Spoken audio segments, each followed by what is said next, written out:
নমস্কাৰ বন্ধুসকল, সকলোকে স্বাগতম জনাইছোঁ মোৰ YouTube channel Assam furniture and blogs. আশা কৰোঁ সবেই ভালে আছে। আজিৰ ভিডিঅ'টোত আপোনালোকক ইমু চৰাই আৰু টাৰ্কি চৰাইৰ ভিডিঅ'খন স্কিপ নকৰাকৈ শেষলৈ চাই থাকক। যোনে যোনে মোৰ চেনেলখন ছাবস্ক্ৰাইব কৰা নাই প্লিজ ছাবস্ক্ৰাইব কৰি দিব।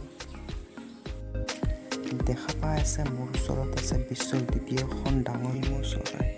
এই চৰাইটোৰ প্ৰতি ঘণ্টা 30 কিলোমিটাৰ দৌৰি যোৱাৰ ক্ষমতা আছে। ইমু চৰাইৰ শৰীৰৰ প্ৰতিটো অংগ বহুতো প্ৰয়োজনীয়। ইয়াক বহুতো কামত লগোৱা হয়।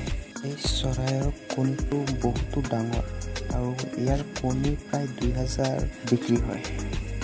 ইমু চৰাইৰ মাংস 1000তকৈ অধিক কিলোত বিক্ৰী হয় আৰু এটা ইমু চৰাই 20ৰ পৰা 30,000 বিক্ৰী হয়। আৰু ইয়াৰ খাদ্য হ'ল কেঁচা শাক পাচলি, ভাত, গৰু খোৱা দানা, কীট পতংগ আদি এইবোৰ খায়। বহুতো লোকে নিজৰ ঘৰত হাঁহ কুকুৰা, ইমু চৰাই, তুৰ্কী চৰাই আৰু বহুতো ধৰণৰ পোহপালন কৰি বিক্ৰী কৰি নিজৰ ঘৰখন চলায়। এটা ভাল বিজনেছ আপোনালোকেও ট্ৰাই কৰিব পাৰে ঘৰত। ইহঁতক এতিয়া বন্ধাকবি কাটি দিয়া হৈছে, দেখা পাই আছে কেনেকুৱা খাই আছে। ইহঁতে কাৰোবাৰ ক্ষতি একো নকৰে।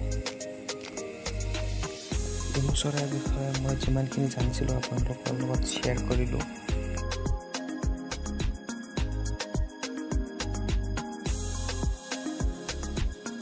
ভিডিঅ'খন চাই ভাল লাগিলে লাইক, শ্বেয়াৰ, কমেণ্ট আৰু চেনেলখন ছাবস্ক্ৰাইব কৰি দিব।